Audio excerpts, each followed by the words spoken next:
Perkenalkan, nama saya Jenny Klaritasari, NIM P19028 dari kelas P19A.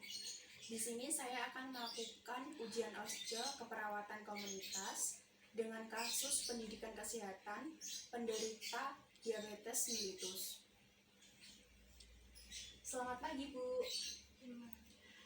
Perkenalkan, saya mahasiswi Jenny dari Universitas Kusuma Husada. Di sini saya akan melakukan pendidikan kesehatan diabetes mellitus. Apakah Ibu tahu tentang diabetes mellitus itu sendiri? Belum, Mbak. Di sini saya akan menjelaskan tentang diabetes mellitus ya, Bu. Nanti jika Ibu bingung atau kurang paham bisa bertanya ya, Bu. Baik, langsung saja ya, Bu. Diabetes itu sendiri merupakan keadaan yang timbul karena ketidakmampuan tubuh mengolah karbohidrat atau glukosa akibat kurangnya jumlah insulin atau insulin tidak berfungsi sempurna. Tipe diabetes mellitus sendiri ada 4, Ibu. Yang satu, tipe 1, diabetes tipe 1. Kedua, diabetes tipe 2. Ketiga, diabetes dalam kehamilan. Keempat, diabetes lainnya. Yang pada umumnya yang sering muncul itu diabetes tipe 2, Ibu. Dan kelainan pada diabetes tipe 2 itu penderitanya glukosa tidak dapat masuk ke dalam sel karena sel resisten terhadap insulin. Jika orang normal itu glukosa dapat masuk ke dalam sel dengan mudah. Faktor risiko diabetes mellitus yang dapat dikendalikan ya, Ibu. Di sini ada 2 faktor yang dapat dikendalikan dan tidak dapat dikendalikan. Berikut ini yang dapat dikendalikan. Yang pertama, riwayat diabetes dalam keluarga. Kedua, umur lebih dari 45 tahun.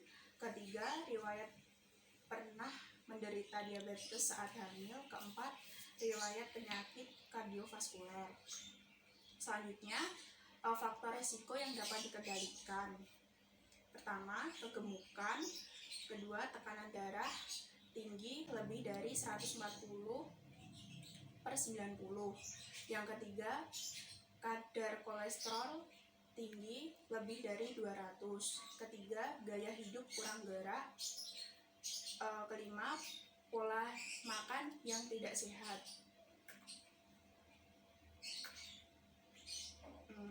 Dikatakan diabetes mellitus jika ada gejala banyak makan, banyak minum, banyak kencing, atau penurunan berat badan, disertai dengan kadar gula darah sewaktu lebih dari 200, kadar gula darah puasa lebih dari 126. Selanjutnya ya, Bu, gejala-gejala lain yang sering timbul. 1.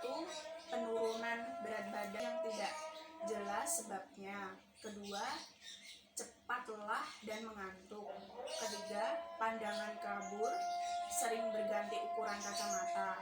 Keempat, kesemutan, rasa tebal di kulit terutama kaki. Kelima, gatal-gatal terutama di sekitar kemaluan.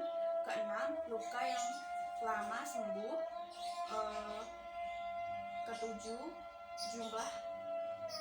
Ketujuh, gigi mudah goyang dan lepas. Sampai sini ada yang ditanyakan, Ibu? Lanjut ya, Ibu.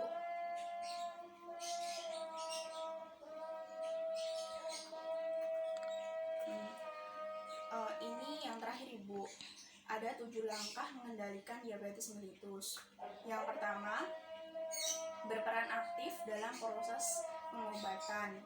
Seperti 1. Cari informasi mengenai diabetes. Kedua, membuat jadwal pemeriksaan rutin. Ketiga, minta rujukan ke ahli gizi, dokter kesehatan, olahraga, atau dokter spesialis yang lain jika perlu ya, Ibu. Cara yang kedua, pola makan yang baik.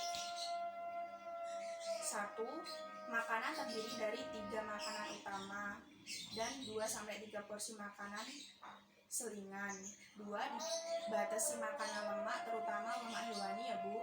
3. Hindari makanan kaya gula. 4. Jangan minum alkohol. 5. Batasi konsumsi garam.